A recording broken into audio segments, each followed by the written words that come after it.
What's going on, guys? It's the Bigs Podcast, episode number 191, and this is Ghost Runner number 4, the return of Jay Ferraro from Astoria, Queens, in his car. Jay, how you doing this afternoon, my friend? So I'm doing fine. I feel most comfortable doing these in my car. Well, that's great. We'd love to have you. I'm happy to have you back. How you feeling after about a 6-week layoff? And what's been going on with you, man?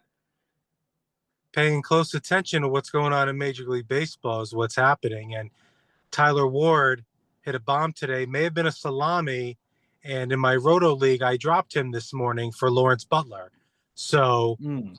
it just goes along with what I'm always talking about, Joe. When you drop a player, and in this Roto League I'm in, there's no reason not to drop a player because you can make as many moves as you want, and everyone in free agency is very good.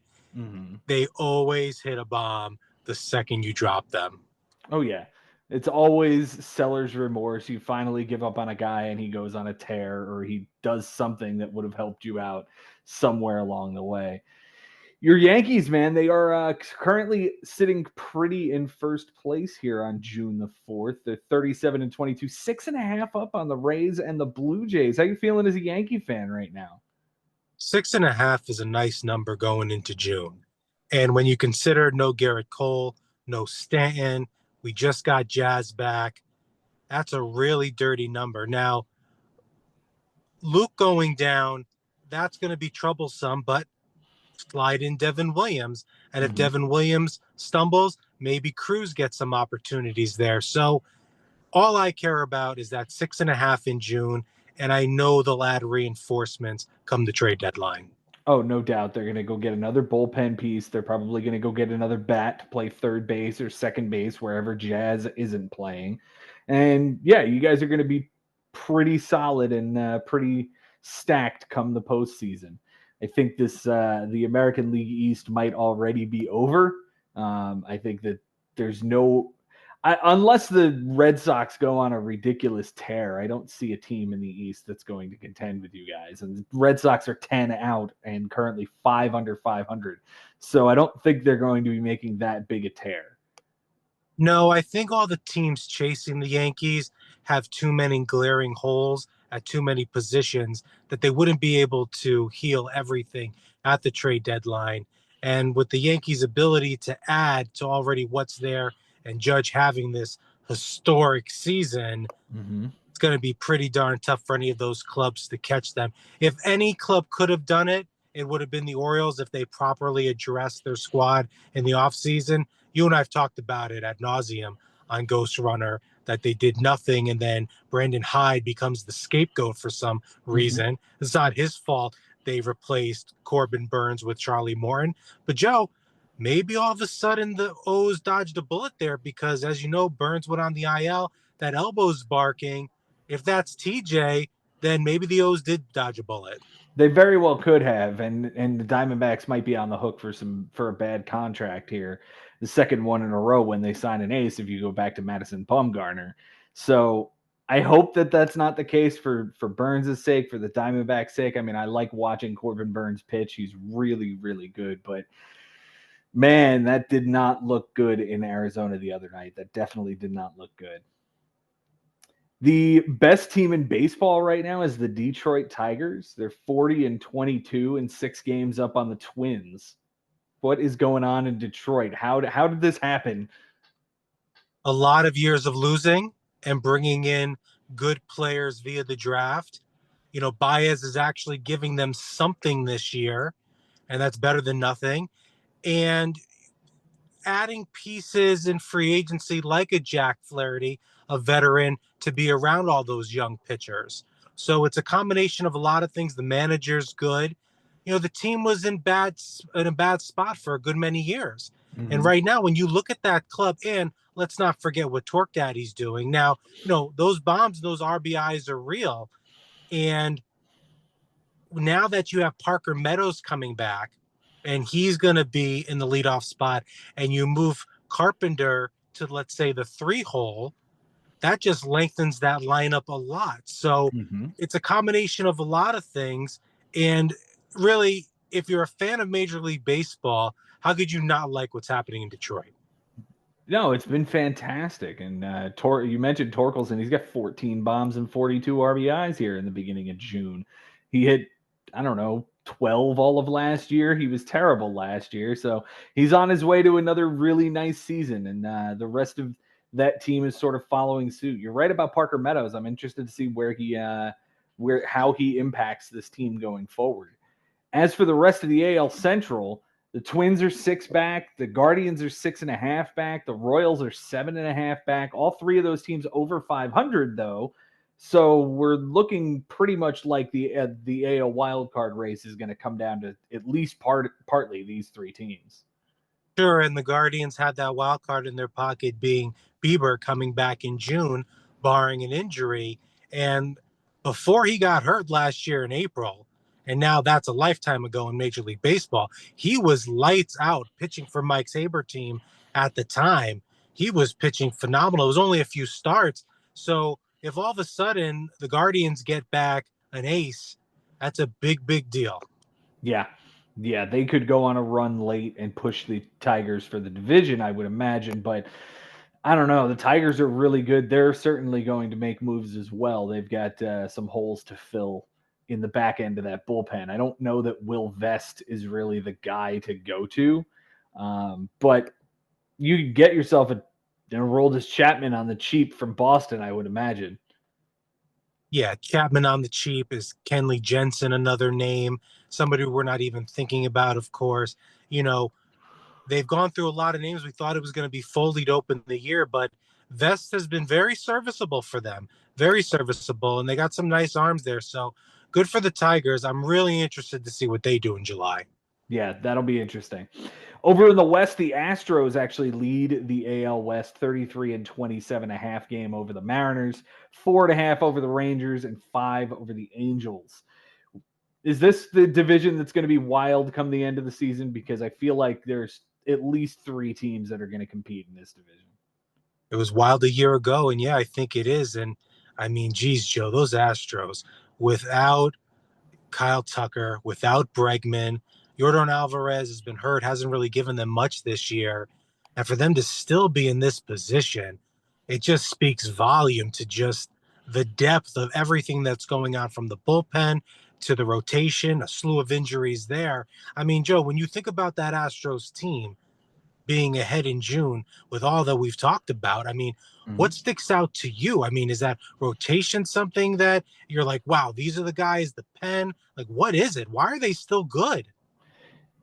They still have Jose Altuve. They still have Hunter Brown and Framber Valdez, who are incredible 1-2 punch at the top of the rotation. The back end of that rotation is nasty with Abreu and with Hader. I still think this is a pretty solid team. It's disappointing that they've once again misdiagnosed a fracture on one of their star players. Last year it was Kyle Tucker. This year it's Yordan Alvarez. That hand is fractured, and he's going to be out at least another month. So that makes the interesting trade that happened in the Bigs a few weeks ago very, very difficult to assess right now because we did have quite an interesting trade go down. Did we cover that the last time you were here, the Yordan Alvarez trade? We did not.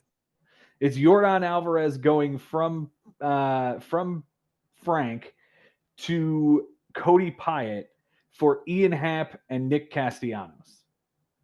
So my first reaction when you sent me a text about this was I like the team getting two players Mm-hmm. because look, in the bigs with outfield eligibility the way it is, give me two guys that are going to start every single day.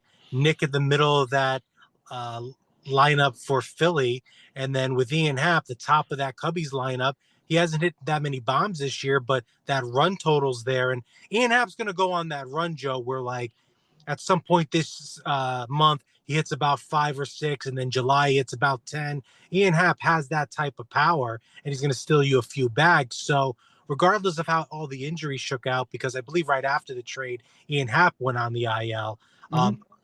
When it first took place, give me 2-for-1 all day. Yeah, and it's interesting that Ian Happ did hit the IL. He's back now. He's hitting 250. Got 3 bombs. You want to see that tick up quite a bit here in the second half of the season, but That was the first interesting trade. We may as well cover the second interesting trade. Mason Miller goes to Henry from Jason for Ketel Marte and Stephen Kwan. Your thoughts? Wow. It's much better than the Torkelson deal, I'm telling you. Oh my goodness. Okay, so wait a second. Say it again to me. Say it again. Yeah. Henry gets Mason Miller, and Jason gets Ketel Marte and Stephen Kwan. No, Henry shouldn't have traded those two guys for Mason Miller. No way. No. Mason Miller, I mean, look, the Athletics are much better this year, Joe. We know that. He has all that raw power to do a 3K outing every single time out, but no way would I have traded Mason Miller for those two guys. Those two guys are absolute studs in the bigs. And Stephen Kwan is one of the best big outfielders you can have. I don't like it. Okay. I mean, Stephen Kwan hitting 308, 8 steals, 5 homers, 29 runs, and 21 RBIs, hitting the top of the Guardians lineup. Ketel Marte, the engine that makes the Diamondbacks go, 294 average, 10 bombs, 2 steals, good amount of runs, but only 16 RBIs to 10 home runs. That's an interesting little number there where he's hitting just, solo shots all the time. Right, no doubt. But if, in July and August, those are different totals, that's what the bigs is all about. Mm-hmm. And with Kwan, I also look at the strikeout totals as well. So, I mean, for me, that's a slam dunk win for Jason. Good job, Jason. We like the trade for you. Henry, unfortunately, Sorry. not a huge fan of it, but you know what? I like it because you got Mason Miller, and he's going to lock down that bullpen. That's going to, and you know what? Henry did have a log jam at second base. He does have Bryce Terang that he traded for earlier this year. So this sort of unclogs a bit of his roster to get Mason Miller in there. All right, yeah, that was the Jung Ho Lee deal. Jung Ho Lee, Joe, after a torrid April and beginning of May, slowed down a bit, and I was really surprised. Look, I didn't think he was going to keep up the April numbers to that degree. Those were video game numbers, but he slowed down a lot. You think he picks it back up at some point? The Giants have been bad over the last little stretch here. I think he's going to need to pick it up in order for them to do better. They did sign Dom Smith and let Lamont Wade go, so there's a new first baseman in town for the San Francisco Giants. Maybe that's the sort of kick in the pants, guys seeing people that have been here for a long time getting booted off the team for poor performance. Jung-Hoo Lee's not going anywhere. He's certainly making his money. 6 homers, 31 RBIs, 32 runs scored, a 269 average, a 316 on base. Yeah, he's cooled off a little bit here over the last month. Maybe he picks it back up. I certainly hope so for Frank's sake. Right. I mean, it's the batting average that's a little shocking to me. I know at one point he was leading baseball in doubles. I'm not sure how that sits now, but yeah, for Frank, I do hope he picks it back up. But, like you said, I mean, what's been the bright spot recently for that team has been the play of Robbie Ray. Mm-hmm.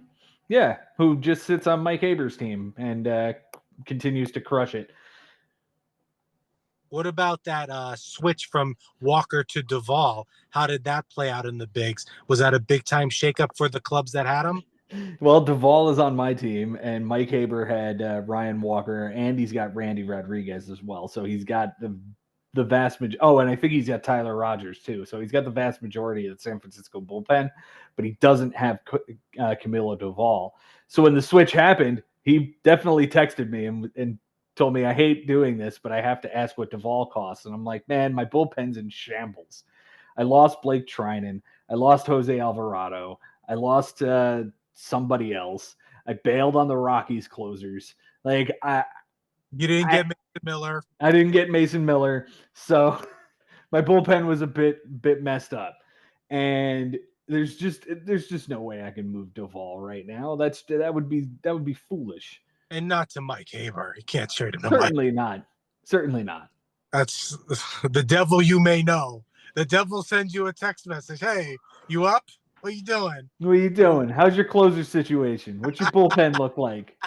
But Duvaljo, for me, I always thought there was a strong possibility he was going to sneak back in there. I mean, Hmm. a few years ago, he was awesome for them. And even when he wasn't closing, before he was named closer, I think he had about 5 saves maybe, but he was just a relief appearance monster. He had a huge streak of appearances without giving up anything. So even before the switch, what a serviceable piece for your pen.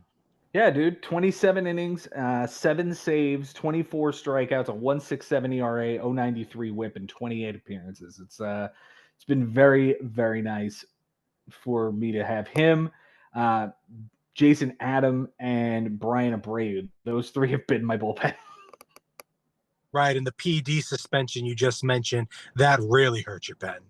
Yeah. Yeah, that rocked me because I had already gotten rid of Jordan Romano, knowing that he wasn't going to close so long as Alvarado was this good. And then Alvarado gets suspended and Romano ends up on fucking Ben's team. Nice pickup from Benny. Oh, yeah, no doubt. No doubt. Back to the standings, my friend. Over in the National League, my New York Mets lead the way 38-23, a half game ahead of the Philadelphia Phillies. And the Braves are still trying to dig out of this 0-7 start they dug themselves into. They are 27-32, 10 games back. They're actually a half game behind the Nationals right now. I mean, they got a lot of work to do, and I don't think it's their year. Coming out of the gate with the Strider injury and the Acuna injury, those are two big ones. And now Ozuna, even though the batting average total's nice and he's walking a bit, there's talk about this hip issue that's going to be lingering all year and will eventually cost them at bats along the way. So I think this is just a waiting year for them, especially with what your Mets are doing and the Phillies being who they are, and the Nationals on the up because of the play of Jimmy Woods. So I think this is just the year that the Braves got to say, okay, let's get Acuna healthy. Let's shake some things out. Let's see what we got with Baldwin and some other guys. They're going to be competitive. I would Oh, never count yeah. the Braves out any single game, but I don't think they're a playoff team this year. Ooh, that's an interesting take. I don't know that Frank Bucco is going to take too kindly to his favorite team not making the playoffs for the first time in God knows how long. Well, the other thing, and this, I think he's still on your team, Strider, Mm-hmm. at velocity has been down since Mm-hmm. he returned from the IL. Now, Joe, that start against Philly when he struck out 7 guys, I said, okay, well, you know what? If he's giving up some runs there, he's doing some walks, but the K total is going to be nice, fine. But the start last night against the Diamondbacks, not too good. And with the velocity down, are you concerned yet, or let's wait to the second half?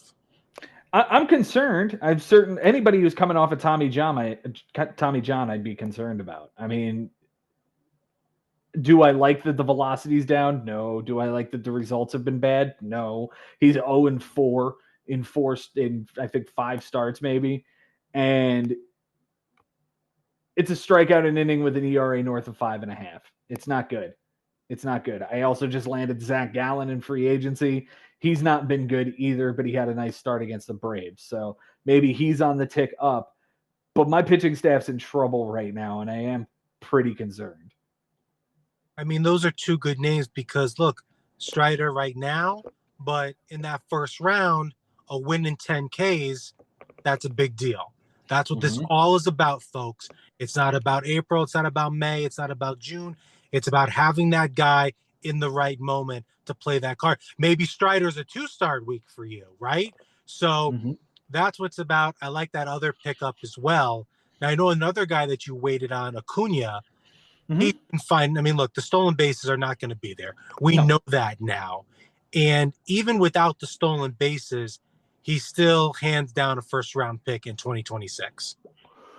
Yeah, he's hitting over 360 since he's come back, and he's got a few bombs in there. He looks every bit the part from the batter's box. You're right, the stolen bases aren't there. We should have expected that coming off of the second knee injury, and probably expect a downtick in them for the rest of his career because both of his knees are reconstructed in some way. So I don't know what that means for him as far as his long-term career is concerned, but for right now, I am certainly happy to see him back atop the Braves lineup with Ozuna and Harris and Baldwin and Murphy and all of the other guys that are on my team.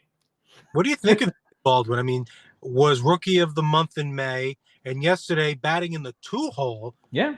Bomb. That's no Yeah. joke. Yeah, he's been doing that for a little while now. He's pushing Sean Murphy for that job, and they signed Sean Murphy to a big contract. So I don't know what's going to come of it. They've certainly made no bones about trading away former catchers that threaten Sean Murphy's job. Take a look at Shea Langoliers and William Contreras, for examples. But I don't know. We'll see. I think he's real. He looks every bit the part. And it looks like the Braves think he's the part. So they're going to be playing him 50-50 here with Murphy. And I'm happy to have both of them on my team, flop them out every day. Wow, you have the roster flexibility for 2 catchers. Mm-hmm. Mm-hmm.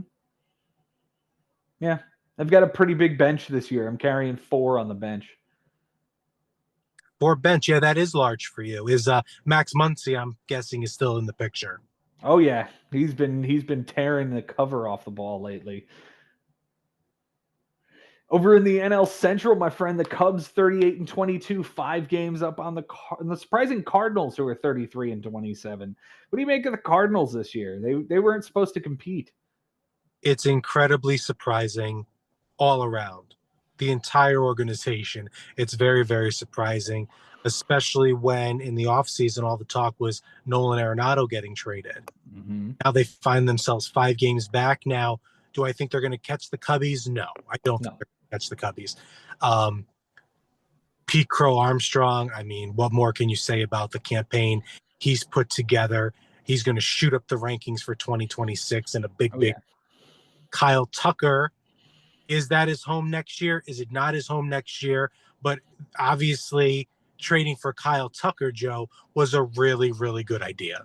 Oh, no doubt. No doubt. I think the NL Central is pretty much locked up, barring some huge injuries or a run from, I don't know, maybe the Brewers. I mean, the Brewers are 5.5 back. They're 5 over 500. Maybe they make a run and the Cubbies get cold, but I don't see that coming. I really don't. The Cubs are going to get more. They're going to get healthier with Imanaga coming back. They're going to make a move and probably bring in a pitcher to replace Justin Steele that they lost. So I just don't see it. I don't see the Cubs losing this division. I don't see anybody making a run on them. Matthew Boyd's been ridiculous. And who won the Cubby saves lottery in the big? Who got that guy that nobody heard of that ended up getting all these saves recently? Danny Palencia. Yeah, that guy ended up on Bobby Russo's team. Very nice snag from Bobby. I mean, absolutely. That guy just might have the job the rest of the year, even once Porter Hodge comes back. Yeah, he might have 30 saves by season's end, and that's a hell of a pickup. Over in the NL West, the most competitive division, the Dodgers lead the way 37-24, a game up on the Padres, 4 up on the Giants, and 7.5 up on the surprisingly under 500 Diamondbacks, 29-31. This is a team that was in the World Series 2 years ago and missed the playoffs by a tiebreaker last year. I don't see why they've taken such a big step back, but I think they're going to now that Corbin Burns is hurt.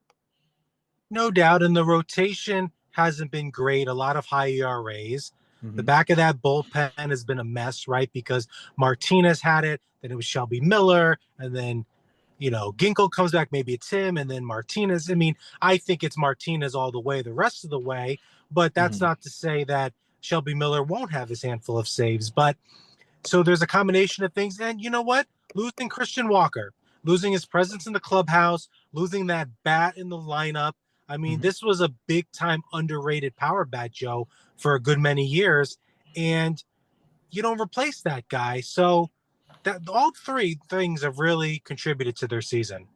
They brought in Josh Naylor, but he's certainly not hitting the way Christian Walker was. He's been good, but he's not been, Christian Walker in Arizona good, where he was a top 5 first base option in the league. Man, it really stinks because this team looks like they really want to put something together out there in the desert. And they went out and signed Corbin Burns. They made the big splash. They locked up Corbin Carroll for a long time. They locked up Ketel Marte. This core is here. It's just a shame that might be a waiting period for them this year because of Burns' injury. Right, and they're willing to spend money, like you mentioned. I mean, they did sign Erod a few years ago, Jordan Montgomery, and they just haven't worked out, right? Right. They just Right. haven't signings that worked out. It could happen to anyone. If you and I were the GM of the Diamondbacks and we're not playing in, well, now they are playing in all the markets because they did sign Corbin Burns.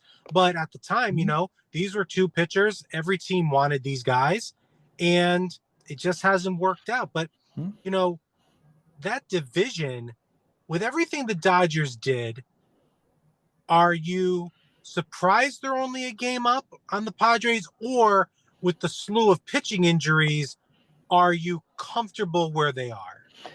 I think it's a foregone conclusion that if you lose 15 pitchers to the IL in the first 2 months of the season, you're going to struggle a little bit.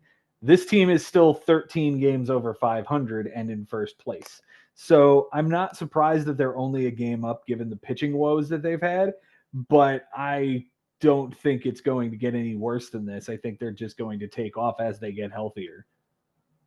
And Andy P, their quote unquote fourth outfielder, is starting outfielder on almost every single team in baseball, and maybe the cleanup hitter on some teams. That's how good Yeah. he is. Yeah, he was on my roster for a little bit. He had a very bad first couple of weeks in April, and then has since taken off. And guess where he landed up? He ended up on Josh Haber's team. That's not good for anybody. No, it's terrible. He's triple eligible, and he's hit 11 bombs, 38 RBIs. He's hitting 281. Yeah, yeah, that sucks. Well, and the six steals stand out to me because that could Mhm. be, a dozen steals come season's end. And if that happens in the playoffs, he steals a few bags, you might lose the bigs. So, he's just a really, really good guy this year to have. And I mean, fourth outfielder, but he's starting to get regular at bats because he's been on a little RBI tear. Oh yeah, no, he's been batting fourth or fifth for them for a while, right behind Freddie Freeman. It's been absolutely ridiculous.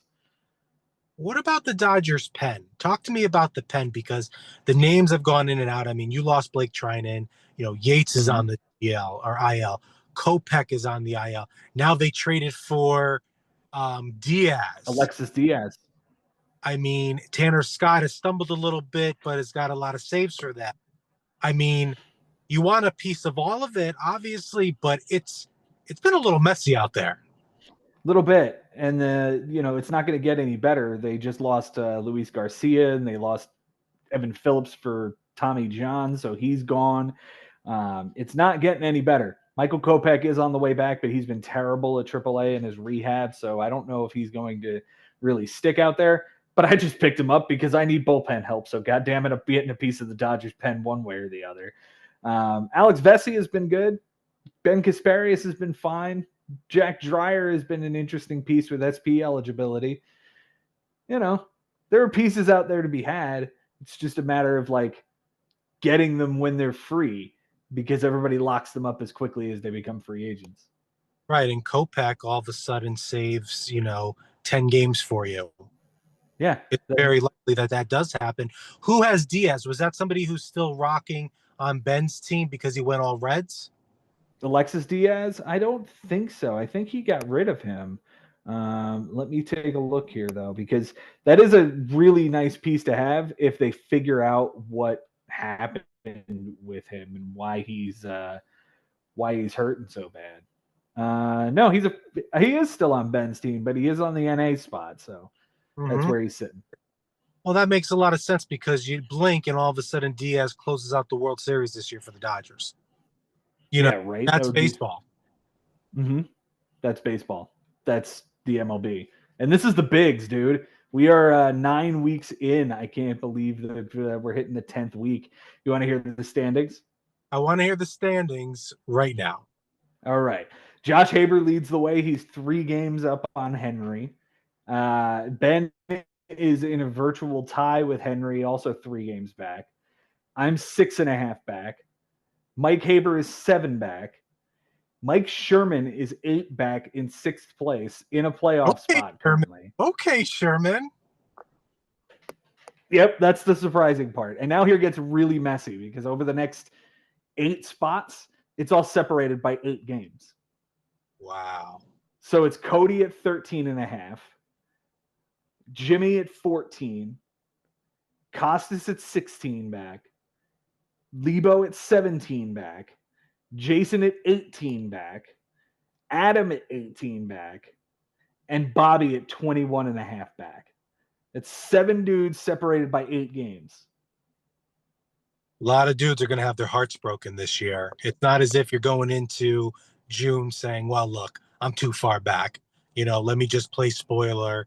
Let me have some fun here.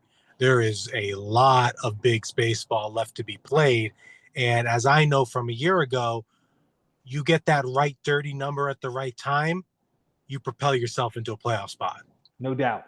No doubt. Even Frank, who's 25 out right now and 12 back of a playoff spot. No, more than that. Let's go 13 back of a playoff spot, but it's still only 13 back. Wow. It's insane. It's insane. This is the bigs, man. It's going to be a crazy year. It's certainly a crazy year. I mean, most years are, and I know there was a lot of drama, let's say in May, but here we are in June, and I love seeing the standings like that. That's when the bigs is at its best. So when everyone is competitive and doing its thing. Aside from those few trades that you just mentioned, are there any that we missed? Nope. Those are the only 2 that have happened since the last time we talked. Wow. Yeah. It's been very quiet on the trade front. I think everybody's just laying low for a minute, trying to figure out what they've got before the big frenzy at the trade deadline. And remind me, when is the trade deadline? It's the same as MLB's deadline. It's July 31st. Okay, and you just have to have your text messages into Ben before 4 o'clock, and then any deals could get done. Mm-hmm. Okay. That sounds like how it works. You and I, before we started this, we're talking about some guys we might be concerned with now that we're in June. Mm-hmm. Is there any names that stick out to you that you go, you know what, it's June, I'm not sure this person's going to get it together? In the bigs or in MLB? MLB players, but every player in MLB impacts the bigs. Mm-hmm. I think Luis Robert is a bit of a mess this year. He's got a ton of steals, but he still can't get on base, and he's hitting like 180. He's been an absolute mess, and if he's going to get any kind of trade value for the White Sox, he better pick it up soon. Has he been someone who has sat on the same team all year, or has he been bouncing around? No, he's been on the same team. He's been on Adam's team all year. He's not in the lineup tonight, which is surprisingly enough. But yeah, hitting 177, 266 on base, 21 stolen bases. But that's all you can write home about. No, I mean, certainly just a stolen base threat. And I think the only positive thing that could potentially happen to see an uptick in those other counting stats would be a move to another team where he's energized, maybe he's getting protected. I mean, does he go to Seattle? Does he go? I mean, any team that could use another player, he needs out of that environment and start anew. Yeah, he needs somewhere where he can be motivated by winning, because God, he's been mired in Chicago, just and that losing franchise and that losing environment. And that has to take a toll on you when you're that talented. I mean, I don't necessarily think he's lollygagging it. Is that the word I want here? Like, I don't think he's purposely playing bad, but I don't think he's motivated to hustle any more than he already is. I do appreciate, though, that he said, look, the other things aren't working this year for me. I'm going to go get my bags because I can contribute that way. So, look, that's a guy that has a ton of steals for you off the bench, and that's going to be beneficial, but you'd like to see him start doing a little bit more. Yeah. What about the other side of the ball? What's going on with Sandy Alcantara? Another guy that needs a change of scenery. Mm-hmm. And I've seen enough out of him. You've seen enough out of him. He lands on your Mets. He lands on my Yankees. I would be surprised if he was this bad still. I think we see something, but again, coming off of Tommy John surgery, a lot of innings on that arm, a lot of Ks on that arm, but he needs to get out of that environment. I think you agree that we would see some sort of uptick in his production in Queens or in the Bronx. Oh yeah, and I think anybody who gets their hands on him is going to put him in a pitching lab and figure out exactly what's going on with him, because he has been an absolute disaster. But he's still going long. He's still pitching at least 5-6 innings every start, with 7 and 8 when he does well. Most recently, he threw 6 innings against the Rockies in a no decision, because apparently the Marlins are worse than the Rockies now. But it has to be the right environment, like you said, pitching Yeah. lab, and it can't just be. I mean, could I see the Astros doing it? Absolutely. The But Cubs could do it. right environment, sure, absolutely. Where does he lie in the bigs? Is that a Frank guy? It was a Frank guy. He drafted him. Frank has since dropped him. He bounced around a little bit. Cody picked him up for a bad start, but he had him on the bench and dropped him. The most recent start against the Rockies, Jason had him, and he's still rostered on Jason's team, but I don't know how long. If I was Jason so close to the deadline, I wouldn't move him. I keep Okay. a team. I'm not saying I would start him. Have to play the matchups, of course, but I know Jason rolls the dice usually with his starters. But it's too close to July, Joe. If I'm Jason, I hold on to Sandy, especially if he ends up on the Mets and he's doing stuff for Jason's Mets and he's on his team. That's a good look. I'd hold on to him. What's going on with Adley Rutschman, man? He's still only hitting 214. What a question. He just may not be as advertised. I don't know. Mm-hmm. It may Is have this been. Matt Wieters again? It could be. It could be. Maybe. It also, I think, has to do with that organization is kind of a mess, right? From everything Mm-hmm. that we talked about, from the front office down, playing around with that left field fence. And they got a lot of youngsters. And I think when you're a youngster yourself, and there's footsteps, that could hurt you as well. But I'm incredibly disappointed once again with the production out of Adley. And until further notice, I would not draft him. I do not care what his upside is. The guys he has around him, like Gunnar, who's brilliant. I'm just not seeing enough from that guy. And I think if it sticks with maybe it's not at catcher. Maybe they move him to first. Maybe he DHs. Maybe they bring up the youngster. Probably Mountcastle's going to move at the deadline. Maybe Mullins. So some of the older guard will get out of there and maybe give the Orioles some flexibility to move them from behind the plate. I'm not sure that's the issue, but I haven't been impressed with them the last 2 years. I mean, what do you think's going on with them? I have no idea. And maybe you're right. Maybe this is Matt Wieters all over again, where this guy comes up with all of this promise and all of this hype, and he's just not as good as advertised. He's just a good everyday player, but he's not the superstar that people thought he was going to be. The thing that impresses me the most so far with this Orioles team, and forget Gunnar, because Gunnar's on a different level, it's been the play of Jackson Holiday this year. Yep. Yeah, he's been fantastic on Jason's team all year. And, Jason drafted very young, but this kid has been fantastic. 268 with a 316, 7 homers, 26 RBIs, 21 runs scored, 5 bags. He's been good. Yeah, and the bags are good because all of a sudden that's 10, 15 with the bombs after the mess that was his rookie year. Let's not forget, I mean, he's 21. Mm-hmm. His dad was an absolute beast. His brother's getting drafted number 1. Mm-hmm. It's a lot. It's a lot. I saw a poll on Twitter the other day. It was who's going to be the best Holiday, Matt, Ethan, or Jackson? You I got to had do to a lot.